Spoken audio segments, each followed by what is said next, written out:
What's happening, guys, and welcome back to the Galactic Explorers Podcast. This is episode 36.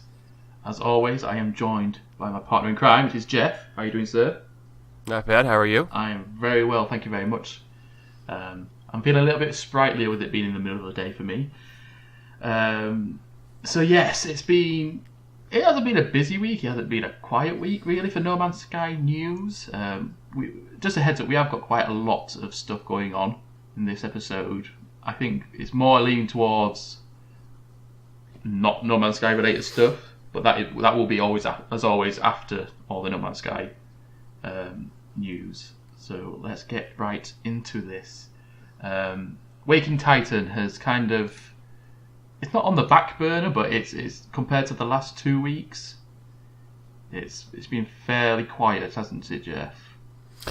Yeah, I mean, it seems like there's a lot of things going on behind the scenes. Like not really necessarily like things for us to figure out or for us to do, but yeah. You know, it's just like there's things happening behind the scenes. Basically, it's like how I only like to say it.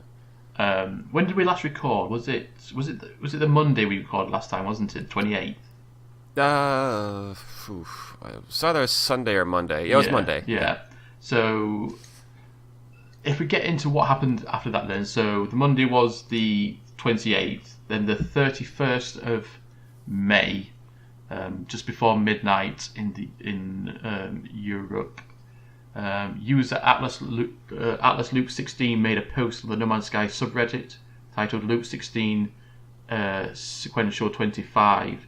It contained a link to a voice recording of Emily reading the lines from the lyrics of the song Tonight by LCD Sound System. The whole quote says, "Emily Protocol 16 now active, and you're too sharp to be used, or you're too shocked from being used by these bullying children of the fabulous raffling off limited edition shoes." And then on June the 2nd at 1:58 a.m, the user resumed posting these lyrics multiple times as replies in the same thread. It was determined that Emily recited a player-submitted voice recording. Did you make anything from that? No. I mean, like, it's cool that she's back. Let's put it this way. I think that's what I've gotten from this whole thing. It's cool that she's back, and kind of links it all together. There's definitely a change in the way that she's presenting herself to us this time. It's more of a like robotic way. How you would expect a program to be. Exactly. It's not. There's no personal edge to it. No, definitely. It's just not. really just robotic, and it's completely different from how she was in the she was a lot more human, wasn't she? The first phase. Yeah.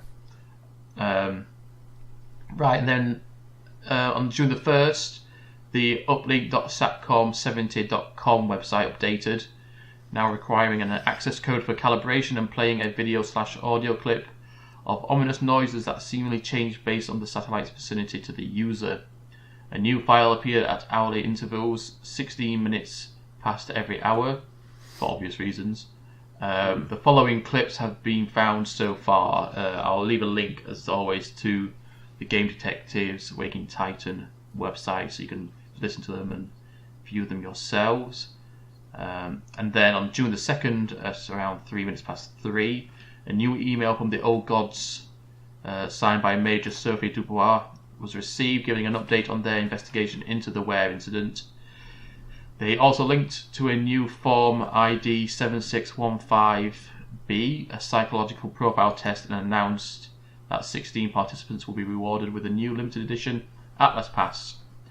An update on Project Satcom 70 Operation A14 informed about the uplink calibration update, that a new signal was registered at 1616 Eastern Standard Time, and all citizens were invited to listen to their uplink app when the satellite is over their house and report any findings in the main investigation thread on the No Man's Sky subreddit.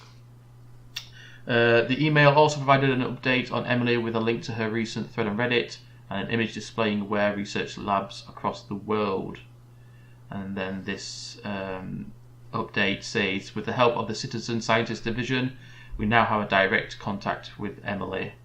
Her situation is stable but still critical.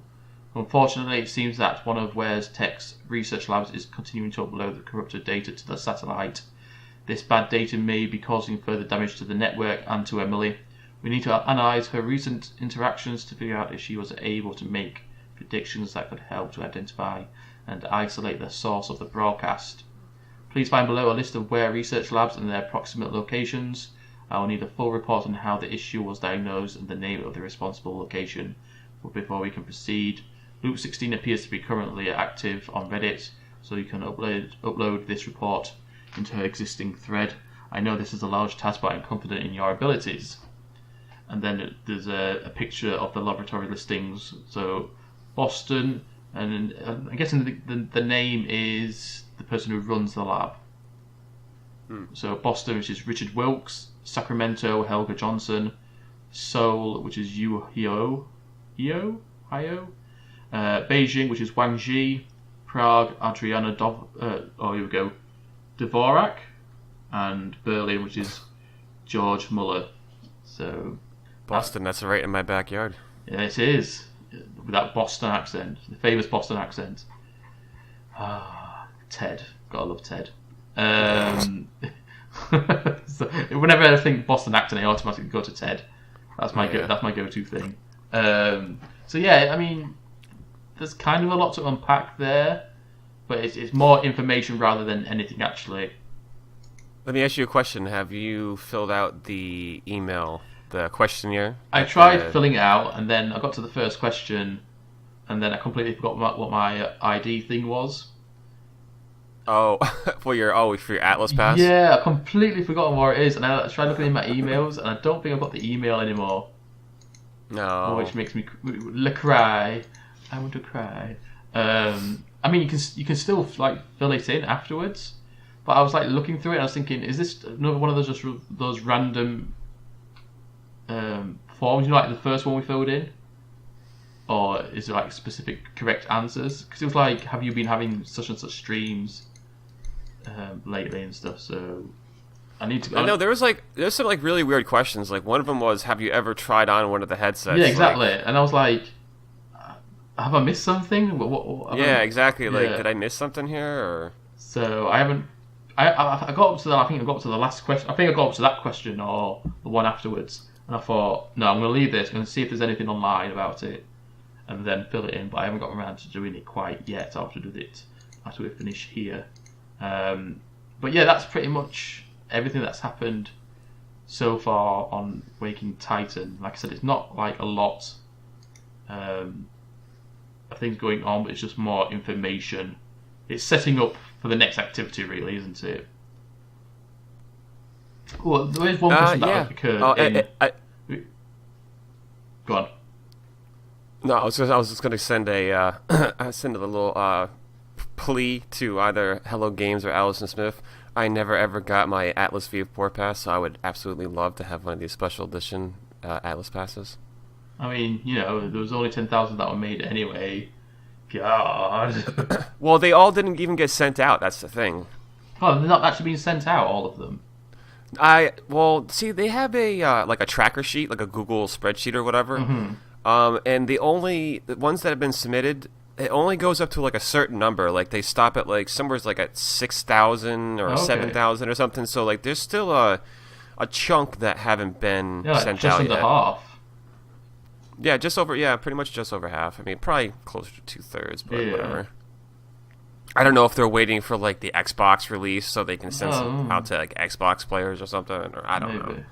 But then again, they haven't been part of the, unless obviously people have been participating who were waiting for it to come on Xbox in the ARG. But when they said that we were making 10,000 of them, that was way before they even announced it was going to be on Xbox. That was like last year, right? So surely they should. Yeah, true. Surely they should be, kept for PlayStation and PC players. But anyway, there was one question in the email from the old gods, which I will get on to next because it is relevant to our next topic, which is: are Hello Games / Alex Smith listening to our podcast or something? Because in the old gods email, there were like one of the questions was referencing to like, do we prefer like singular or community-based activities? Oh yes, I know. I love that question. And we kind of brought this up in, I think it was at the last episode or the episode before. Mm-hmm. And I was like, because I haven't really heard anyone else talk about it. Granted, whenever Cobra is streaming, it is like usually it tends to be like when I'm going to bed because I'm getting old and I have 3 kids to look after, and it kills me. He does stream during the day, like on Tuesdays. He does try to do 2 streams for like people over in the UK and stuff like that. Yeah. So. But it doesn't tend to. It will go over like some of the same things, but it's not like it's the same stream, is it? No, it's his main focus is the East Coast people. Yeah. The American people. Like he really focuses on them at nighttime. So So, do we think that someone from Hello Games or Alice and Smith is listening? I mean, you could always love to have that be the case, but.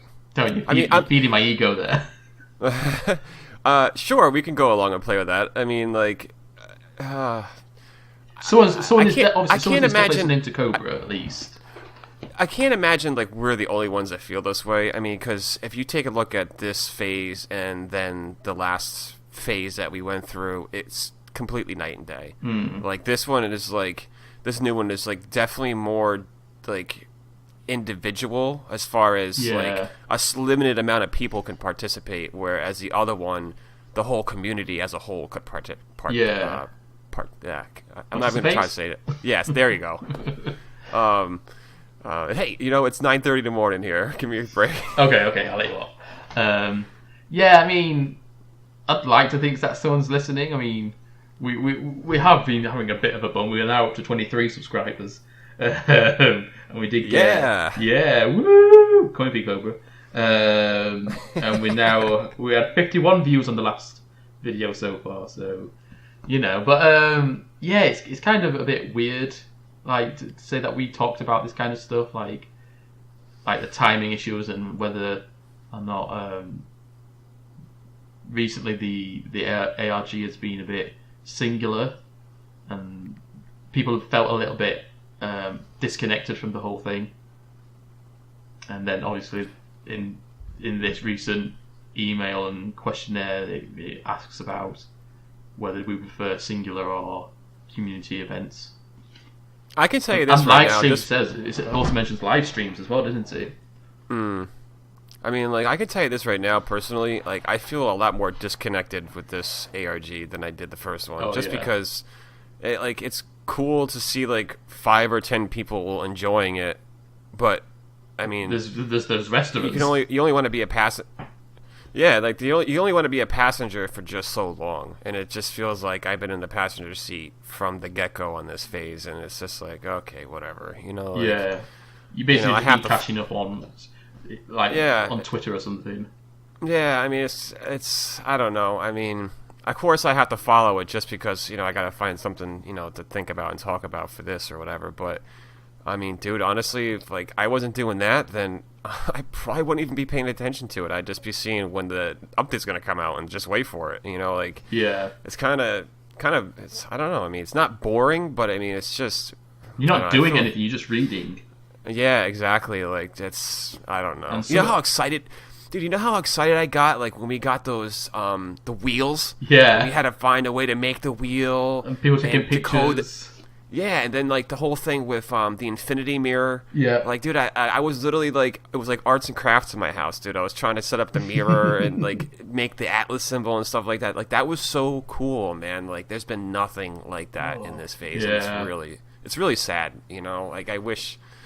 I don't know what they're doing. Like I said, it's another timing thing as well, because obviously since that phase finished and Atlas Risers came out, like I said, it was like 5 or 6 months before anything else even started happening, wasn't it?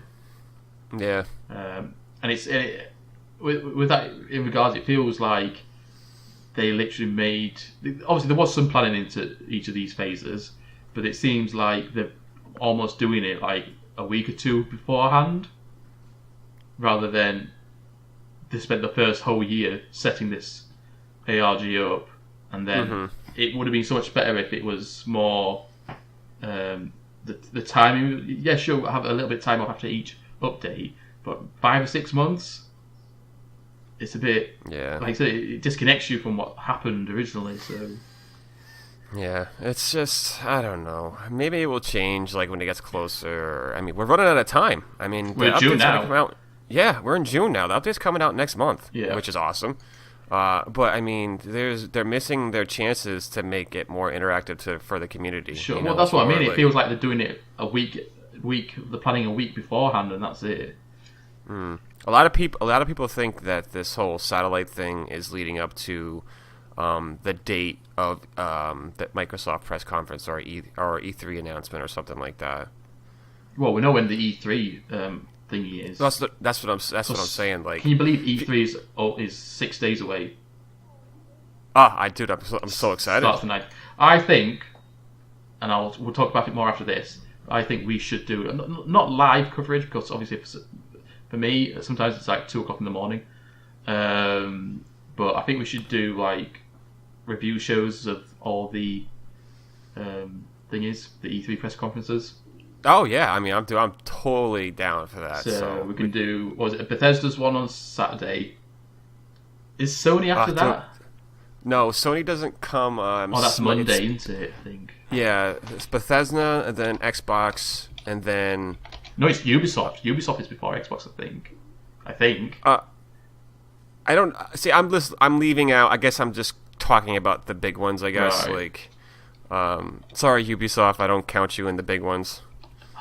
So probably like Bethesda. Well, actually, EA's. I believe EA's first. Yeah.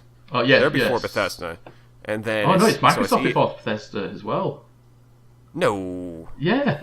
Here we go. So EA is at 10:30 Eastern Standard Time. Oh no, 1:30 Eastern Standard Time on Saturday, and then Microsoft is at 3:30 Eastern Standard Time on the Sunday, and then Bethesda is at 9 p.m.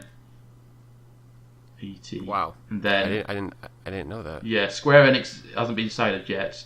Then Ubisoft on Monday, Sony on Monday as well. That's a surprise. So, and then Nintendo's on the Tuesday. So, Nintendo. We'll get into that in a little bit later, guys. But yeah, there's one more. I mean, we could always, instead of doing a podcast next week, we can always just do what. I'm not bothered about Square Enix. Are you? Do you like Final Fantasy? Don't you? You know, just like every single other thing with Square Enix and Final Fantasy, like I'll believe it when they give it a release date. Okay. You know, like, there hasn't even been like an official day that they're doing it or what time or. No, not yet. It just says Monday and it says NA. Yeah. Yeah, exactly. It's just like their whole that's their whole company in a nutshell right there. Like they come out with all these stupid things. Like I'm really starting to get annoyed with Square Enix. Well, Final Fantasy VII is rumored to be there. Dude, Final Fantasy VII's been rumored for years. You know. Can I tell you something? I have a guy I work with, and he's a huge Final Fantasy fan, and he's also a huge fan of Kingdom Hearts. Yeah. And I started working at this one place like 5 years ago, right?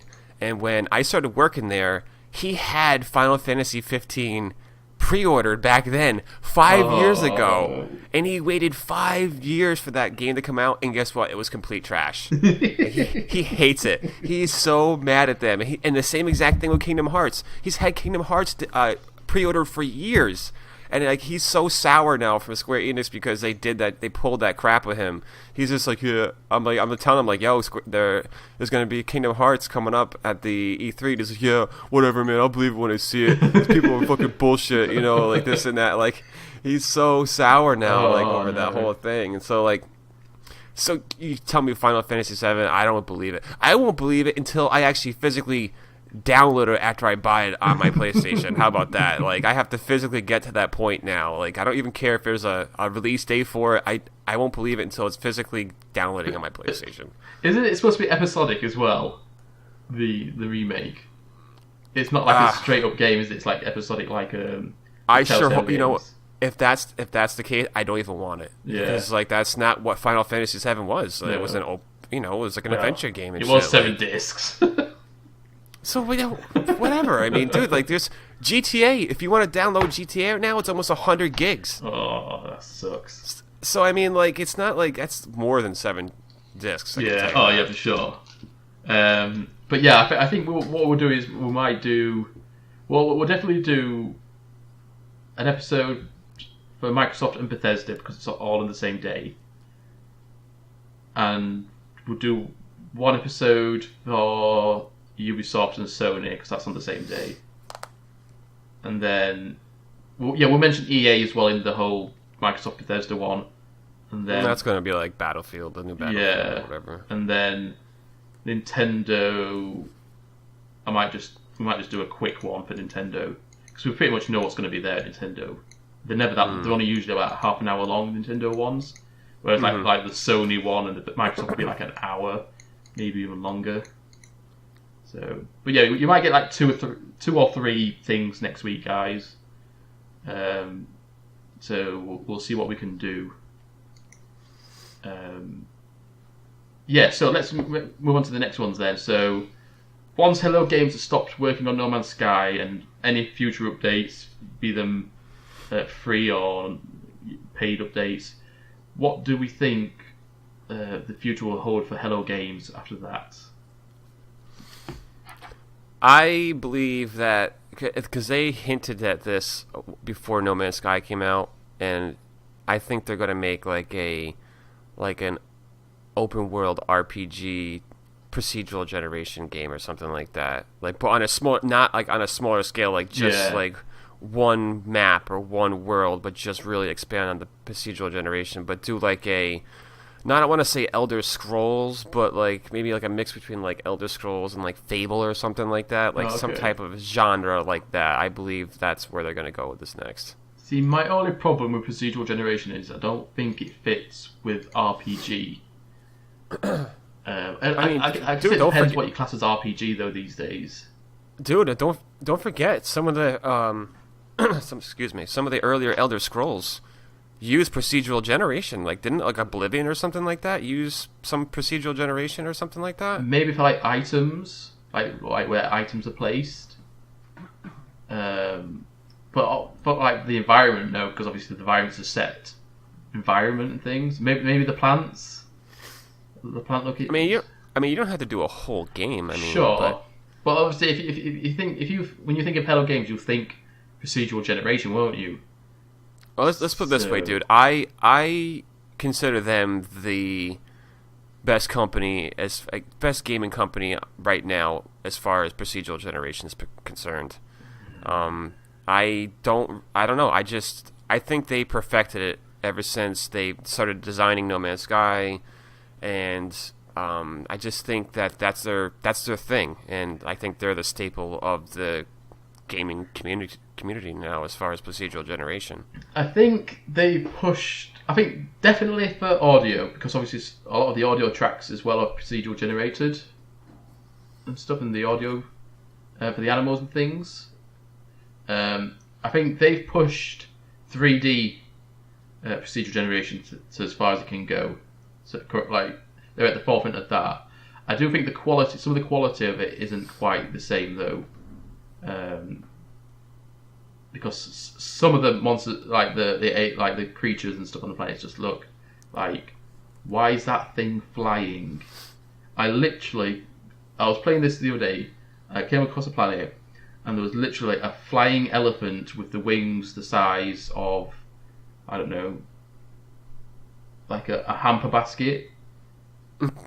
But like the thing itself was massive. The actual creature was massive, but these little tiny wings were flying, and there was loads of them on this planet. And I was like, that shouldn't even work.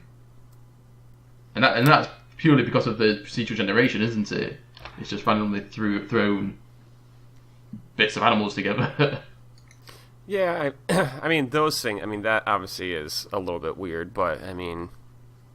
Still, I don't know. I understand what you're saying, but don't forget, dude, you are on an alien world, so I agree. Yeah. You don't know what the gravity or the atmosphere and there's a lot of things that you can make excuses to kind of cover that up, I guess. Yeah, but I mean, like, when you're just looking at it, you think that's just not right. Because obviously it's not normal to us anyway. Yeah, well, I was going to say, it's not normal to us anyways. It's really weird. Yeah, I don't think we're going to see a project from them for a little while, from them directly. I think they're going to focus a lot more on their program thing, what they made. What was it called? To support indie developers. Hello Labs? Yeah, Hello Labs. I think we'll see a lot more from that before we see a new game from Hello Games. So, I mean, will the Hello Labs make them a publisher then? Are they? They pretty much already are a publisher, aren't they? I mean, they self-published No Man's Sky, at least the digital part of it, when it first came out. I suppose. But obviously on PlayStation and Xbox, what was PlayStation? Who published it for PlayStation? Only the physical copies, not the digital copies. But I mean, it depends. I mean, how many physical versus thingy copies did they sell though? Well, they sold one a collector's edition to this guy. Well, we need the meme with the guy with the thumbs.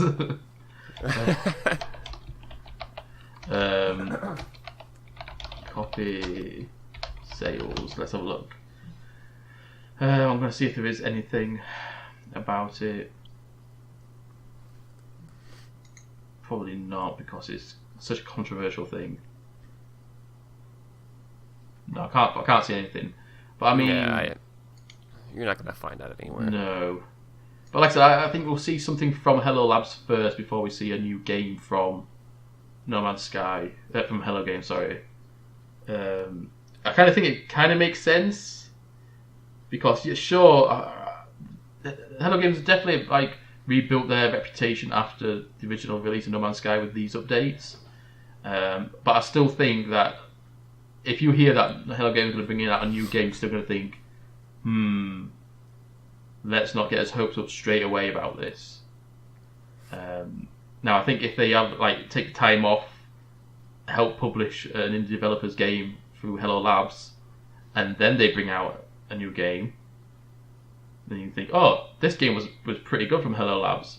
I'm excited to see what Hello Games have actually been working on themselves now, kind of thing. My prediction is after this game, after No Man's Sky comes out on Xbox, and they get that all dialed in and all the bugs worked out, they might do one more sizable update for both Xbox, PC, and PlayStation, and then after that happens, I think they're going to start working on a new project. Right. Whether they take only half the team and devote it to it like they did when No Man's Sky first started or whatever.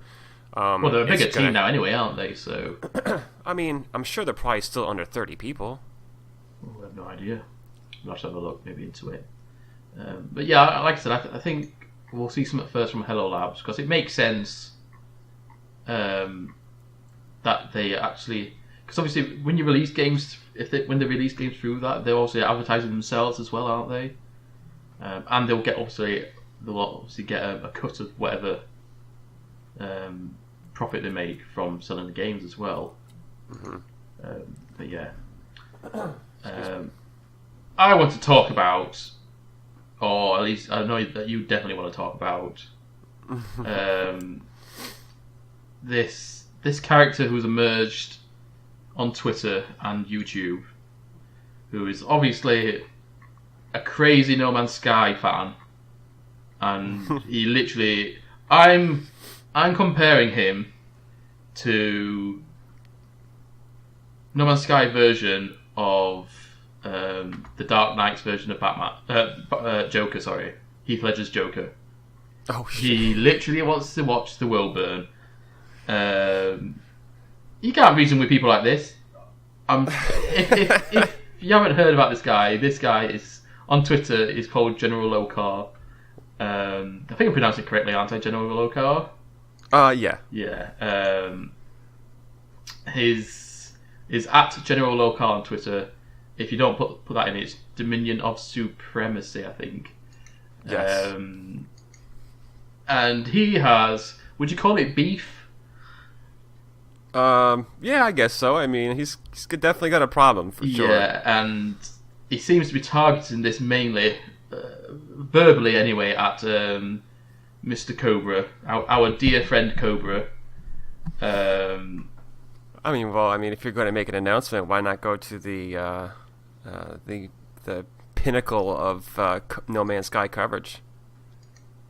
Well, this is true. He so is the grandfather of No Man's Sky, isn't he? He's got a huge audience. Yeah, and I'll let you go on and talk about this one then, because you've been having a bit of a laugh about this. This General Lokar, I feel sorry for my dear friend Cobra, because this guy is really starting to make a name for himself within his community. So, I mean, I can't say I mean, I don't want to say I'm a full supporter, but I definitely am sympathetic towards his cause. That's for sure. We know that with your PvP urges. I have an intense PvP urge in this game. I will be the first one to say that there are zero consequences in this game, and there needs to be. I think PvP is exactly what this game needs. It's just gonna create a lot of stories. Like some of the cool things I enjoyed playing with No Man's Sky, like early on, was all the stories that were coming out. Like, the discoveries, and I seen this, and I seen that, and I think that, especially with just all the hubs and all the federations and all this other crap they have going on, I think just a little bit of conflict would go a long way to making a lot of good stories for people to talk about. I mean, having a war would kind of make sense. I mean, if you're having like groups and factions and hubs and things, what's the point in kind of not having wars? Exactly. Like, the way they're doing it now is like they have like a vote, and it's just like, we're gonna have a war and we're gonna vote you out. Like, that's so lame. Like, I mean, like, I understand that's the only thing they can do right now, but like, there has to, like, imagine just being like, okay, we're gonna have a war, and then all of a sudden, like, just someone pick a system, and it's like a bunch of people just fight, like, in real time fighting each other, like, either in their ships or whatever. Like, that would be so cool. Like, depending on this, like, how many people can have at once going at it. Yeah, I mean, I guess at this point you would have to assume that it's still only the 16 player groups, but who knows? I mean, they might make it bigger. I mean, they might have to. I mean, so. I mean, is there any point? Because, I mean, sure, obviously, if you get someone's portal code, and then everyone converges on that one place, but like you said, like, how often you can actually bump into someone else and things. Is there any need to make it more than 16? It depends. Like, dude, like, like I said, there's these huge, like, I don't know. I have to stay PC on this one, but there's huge, like, hubs and federations and whatever they are. And I'm sure they have more than 16 people in their little groups or whatever. And, so, like, if they had to do a war against each other, so, like, there would have to be space for that to happen. You know, like, as far as, like, people being in a same area at once. So, yeah, you can look at it at a small scale. Like, you can go through the whole entire game and not see one person easily. Yeah. But there are places where there are a lot of people in one spot at one time. So, I mean, dude, let's look at Unification Day. I mean, when I went to Unification Day, like, that was full of 16 people, and I'm sure there were other lobbies or whatever on the same exact planet that were full of 16 people. So there are times when you can get a lot of people together at one spot. So I just love his whole aesthetic as well, though. General, kind of like his videos with the voice changer. I know. It's quite. It reminds me of the bad guy from the old Inspector Gadget cartoon. Oh, what the hell is, like? Isn't it like Dr. Claw or something like that? Yeah, something like that. Or the Claw or something like that. It kind of reminds me of him. Like, you don't see his face or anything, and obviously his voice is all changed and shit. But yeah, so I definitely think we'll keep on covering his banter with Cobra. Yeah, it's a lot of good fun and it's interesting. I like seeing the community just reacting to it, and it's something good just to kind of get people a little excited for the possibility of PvP, and just hey, you know what? It's all role playing. It's all good fun, and there's no need for anybody to get like crazy about it. Yeah. But I mean, it'd be cool if we could get him on here at some point. Oh, I mean, dude, we should try to reach out to him on his Twitter page and see if he'll make a special. I know Cobra has been trying to get him on his show. Oh, okay. But we'll see. Good things happen to those who wait. Yeah. So. Right then. So we had a little comment from our friendly neighbourhood subscriber with a couple of suggestions. I don't want to talk about his first one quite yet, but Kingsferno, how you doing again, sir? Did suggest that we talk about what games we've been playing this week. We should probably go with this week, and maybe we'll do it every couple of weeks or something. And then he wants to talk about like our No Man's Sky stories. Now I think we'll wait for this until either after Nexus dropped or like the week that it's coming out or something. So because I know me personally, I'm going to restart No Man's Sky and start from the beginning with Next. So I want to go through my story with that one, I think. But what have you been playing this week, Jeff? With your busy schedule? I'd say, okay, it's been a combination of, I think I talked to you about this off the air last week, but I've been playing a lot of the Tomb Raider games. Oh, yes. The Rise of Tomb Raider I'm on right now, and I played the one before that. Excellent games. I suggest anybody that hasn't played them yet to go ahead and play them. I love how you were bitching about the company that made them not 20 minutes ago. Well, I mean, hey, like Square Enix is just I guess it's just a publisher for them. Yeah, so, I suppose. I can't really. They're not making the game. Although I am very upset that the company that makes those first two games, I forgot what their name is, but they're not the ones. Crystal Dynamics, is it? I believe so, but they're not the ones that are making this new one come out. That's the Shadow of the Tomb Raider. They are working with them on it, so they're working with them on it, but it's not the same. I'm really scared that it's not going to be the same. I won't be worried too much because if it wasn't going to be the same, then it wouldn't be a sequel. It would be another like reimagining of like how these Tomb Raider games came about, being a reimagination of the original games. So I consider it is a sequel to the previous two. I reckon it's going to be definitely along the same lines. Whether or not game mechanics will change and something, we'll have to wait and find out. Are they the only two games you've been playing this week then, or have you been playing something else? That, and I've actually been playing some No Man's Sky, so. Yeah, I've actually, talking about restarting, I actually did restart it last weekend. And I think I've put in maybe about between 10 and 20 hours over this last week. I've been really into that. And another thing going on the whole sci-fi gaming for us, there's a great game on Steam that I've been playing called, I don't know if anyone's heard of it, but it's called Rim World. And it's like a top-down survival. It's like old school version of Fallout, so the top-down survival game.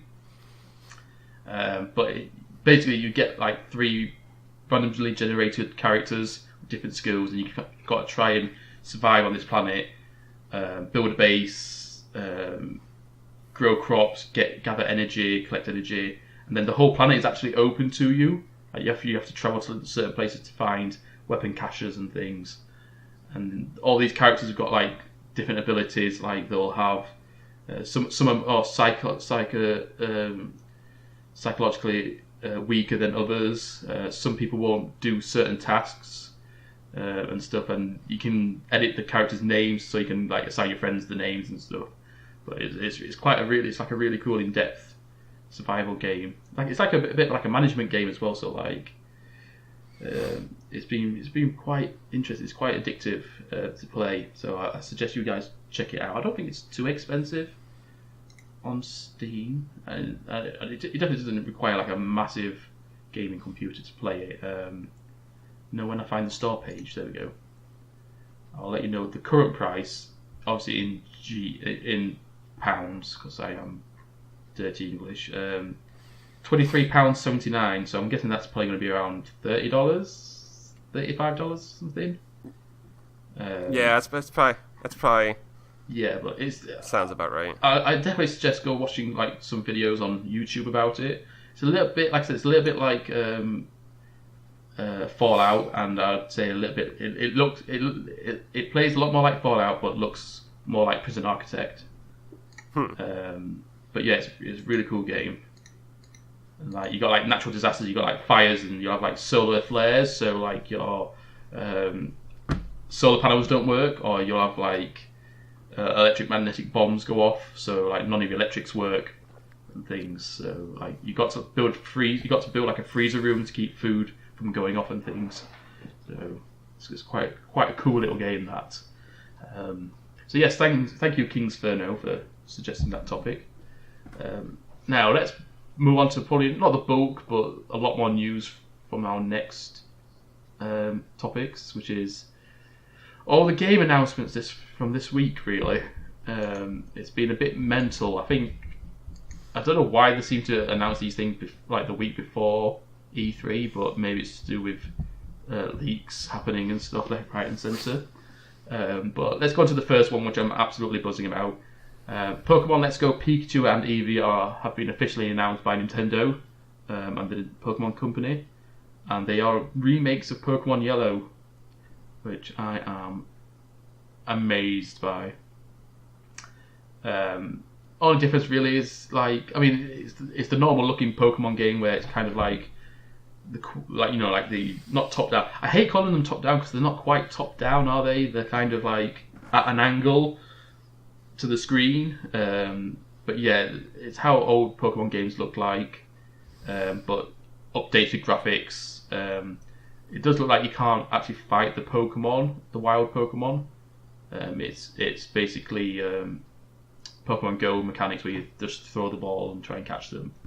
But yeah, it'll be interesting to see. And they also announced a mix. These games aren't part of the mainline RPG games. The mainline RPG game is coming out middle to late next year, so watch out for that. Did you watch the trailer, Jeff, for the Pokemon? Yes, and I have mixed feelings about this whole thing. Like, I don't like Pokemon Go. I almost got hit by a car playing that game because I was walking into traffic. Oh, well, clever you. It's very dangerous. I think it's a dangerous thing to keep people in a very populated area. Like, there's tons of things that could go bad with that. Yeah. And I don't want to integrate it into this. Like, I don't want those two things merged into one game. I hope that's not the way they're doing it. Well, it looks like you don't even have to play Pokemon Go to even play this, so that's a bonus. Yeah, I don't think so either. I just think I think they might integrate. I'm really interested to see where they go from this point. Yeah. I don't. From what it sounds like, I think they're going to come out with this game, and then they're going to add stuff onto it as time goes on. So I'm really hoping that they add in like you can battle your friends, because that's really what I want. Yeah. Like, I want to be able to battle my friends like over the network of the Switch or whatever. Well, I know the multiplayer is only local multiplayer. It's not over the internet. That's fine. I mean, dude, if I can bring my Switch to work and battle some friends at work or whatever like that, like on a lunch break, that's cool enough for me. You know, like I'm down with that. But yeah, it's interesting to see what they got. I can understand why they're bringing this game is kind of like the crossover game. So it's the first game to be on the Switch, but they're not blowing the whole load on it. They're kind of gently transferring from the DS era to the Switch era. So I'm definitely going to get it. I can definitely see it's going to be nostalgic for me because Pokemon Yellow was like my favourite Pokemon game what came out. But yeah, it'll be interesting to see where they go with next year's edition as well. And then... let me ask you a question. Let me ask you the most important question. Are you a Pikachu or an Eevee? I just said my favourite version was Pikachu Yellow. Oh, I'm sorry. Come on, dude. Come on. I'm an Eevee. Oh my god, Eevee is so bland. Yeah, I know he evolves into 3 awesome looking Pokemon, but Eevee's bland. He's brown. He looks like a worn out sofa. Dude, but dude, you know what's worn out is Pikachu. That guy's been around for so long. Because he's awesome. Yeah. I think if they had a new form for Eevee, then maybe. I don't know what form because they're running out of elements and types and things. So we'll see. Cause at the end of the trailer, there is you received a special Pokemon video bit, and then it just quit to the date of release, which is I think it's the 16th of November. Yes, 16th of November, which would be the release date globally for both Pokemon Let's Go Pikachu and Eevee. So yeah, and then Bethesda decided to drop a bomb, an atomic bomb to destroy all humankind, and announced that Fallout 76 is coming. Oh boy, here we go. Get the salt shakers ready. I am so. I might need to step away from this part right here. I'm annoyed. That's being mild. And then what's worse is what type of game it sounds like it's going to be as well. It's not going to be a normal Fallout game. It's going to be some kind of survival online game like DayZ or Rust. Or Ark. Is it Survival Evolved? Yeah. Yeah, or something like that. So I can see how it would fit in, but you haven't had a Skyrim, you haven't had an Elder Scrolls game for 8 years nearly, or 7 years nearly, sorry. You haven't even announced Starfield properly. It's just been from leaks. You haven't done anything other than Fallout for 4 years. That guy has been on so many interviews lately saying, oh, we don't want to be a company known as only making Skyrim and Fallout, blah, blah, blah. Let's bring out the Fallout game! Yeah, great. Let's make another crap Fallout game. I love Fallout, but, at this point in time, I'm so... Where's my Elder Scrolls 6? Yeah. It's been... Are you going to try to roll out another freaking limited edition to Skyrim at freaking E3 this year? Are you going to try to make some more money off of that game? Come on, give me... I don't want this Fallout... Although, I'm saying this, and I did hear rumors that they were going to come out with an online version of Fallout, and I think this might be what this might be what this is. Yeah, probably. But still, if you make your main focus at E3 this garbage freaking Fallout game, another one after you said for the longest time that you were never gonna, you were gonna take a break from the series and gonna come out with a brand new IP or whatever, I'm done with you, Bethesda. My faith in you is gone. I'm wondering. I haven't actually looked into it properly, but I'm not sure who it is who's developing it because it's Bethesda title. It's not like a ZeniMax or a sub company. This is a title from Bethesda. Right, because obviously ZeniMax are the guys behind Skyrim. Elder Scrolls Online, which is their other online game. So if that's the case, then obviously. It's going to be weird because obviously this game is going to need continuous support online because with it being online, it's not like a Fallout 4 where you'll have support for maybe 2-3 years. This game is going to require support for the next up to 10 years perhaps. And if it's going to be their mainline company what's doing it, then what else are they going to be working on? But so I'm annoyed at this. We'll see what else they have at E3, but I've got no hope for anything else now coming out from them. Me neither. I'm beside myself. Yeah. I really thought this was going to be the year that they release Starfield, and quite honestly, if it doesn't come out this year, it's not a real thing. It's not going to be a real game. Maybe this was what Starfield was supposed to be. Dude, you have so many people out within the internet world that are so hyped for Starfield, and you give them a freaking another Fallout game? Yep. Are you for real? I mean, dude, just not even the people that are hyped for Starfield, the people that have been dying and dying and dying for a new Elder Scrolls game, and you shit on them with this, like, another Fallout game. Are you serious? Like, I love Fallout. I'm not trying to say I don't like Fallout, but, like, come on. Like, do something else. Like, well, all we had, really, I mean, from Bethesda themselves, not their subsidiary companies, all we've had from them for the last 7 years is either a Skyrim or Skyrim remastered game, Fallout 4, Fallout, what was the mobile game? It's Fallout Shelter. Fallout Shelter, and that's it. We've had 3 games, or 3 variants of games in the last 7 years. I mean, it's not too bad, but considering how many versions of Skyrim have been released in that time, and, you know, it's just shocking. It's shocking. Like you said, the fact that they wanted to, like, steer away from what they've currently been known with for, it's not good. It's not looking good. Right. And now let's move on to the officially the most leaked franchise game in history. I think this is the 13th game in the series that's been leaked, making it the most leaked game in history. And that is Assassin's Creed. We finally found out what the name is. It's called Odyssey. If you remember, I think it was the Walmart leaks a month ago or so.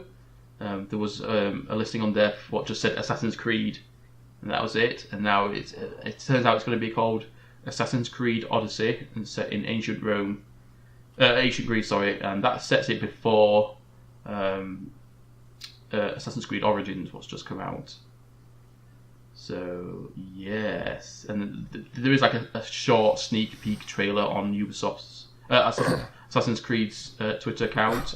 Oh, that guy kicking that guy just straight off the hip. Like, I watched that like a million times over. I keep shouting, "This is Sparta" to them. So yeah, I'm excited because Origins was really good. It was a nice change to what the previous Assassin's Creed games were like. So it'll be interesting to see what they do here. Yeah, I'm excited for that. Yeah, and then another thing is BioWare have released some key art for Anthem before announcing more details at E3. That'll be in the EA press conference, just so you guys know, because BioWare are owned by EA. And yeah, they've revealed what they're going to be talking about as well. So the reveal is going to be part of EA Play, a 3-day event at the Hollywood Palladium running on June 9th to 11th.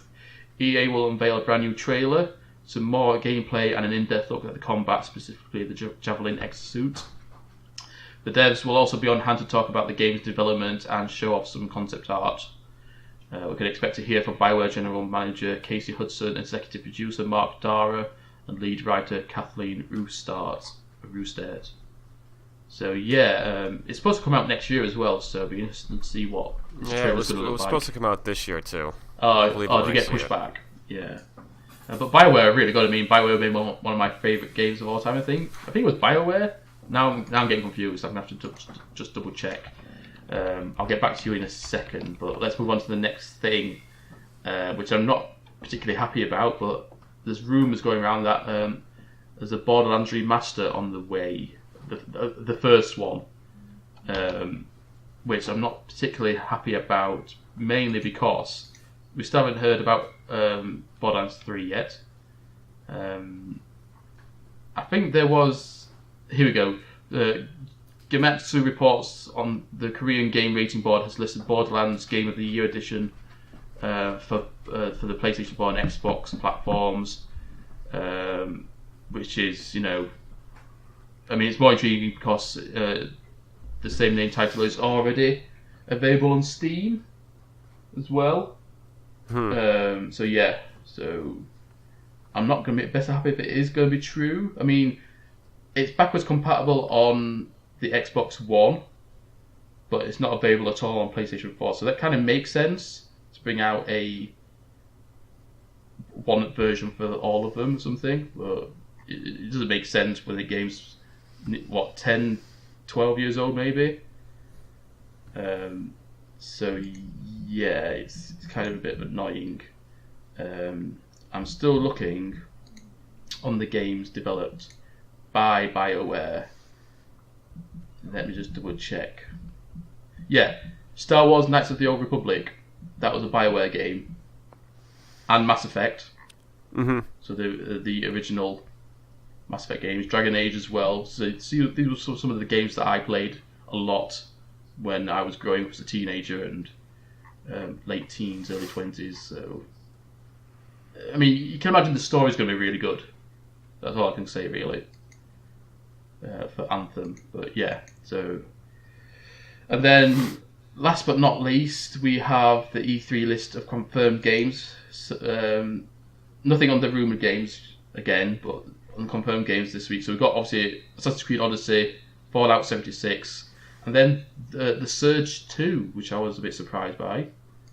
Did you play the Surge? No, I didn't. Do you know what it is? No, I don't. Right. So do you remember when all these Dark Soul rip-off games came about? So everyone was trying to be like the new Dark Souls. Mm-hmm. It was basically one of those games, but it turned out to be quite a good game. It was like set in the future where they're like mechs, not mech suits, but like the power suit things. You know, where they got like the bolts in their arms and stuff. What was that film called? Was it Elysium with Matt Damon in it? And he wears like one of these suit things, like to screw it into his arm, all these metal bars and stuff. But yeah, you're basically wearing one of those, and you've got to go around obviously killing all these hard monsters and bosses and stuff.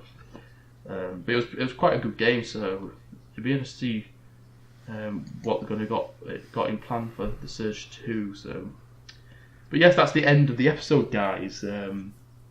Thank you so much for listening. It's been a pleasure talking about these games and everything like that. No Man's Sky especially. Thank you all so much for listening. Thank you for subscribing, commenting. Leave some comments down below with some suggestions or things that you want to hear us talk about. I've got some ideas in mind for like maybe doing a subcast. Sorry, Cobra, I'm stealing your idea. I was just going to say, because wasn't there like somebody that said they wanted to come on or something like that? Yeah, or... that I believe that was Kingsferno again. So I'm thinking maybe we'll do something similar to that. I was thinking after E3 perhaps.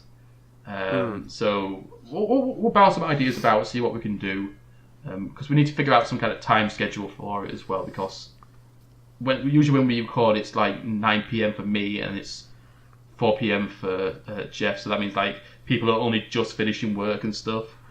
So yeah, we'll see what we can do. And we still have to get our dear friend Cobra on too. Exactly. So thank you so much, guys, for listening. Thank you for joining me again, Jeff.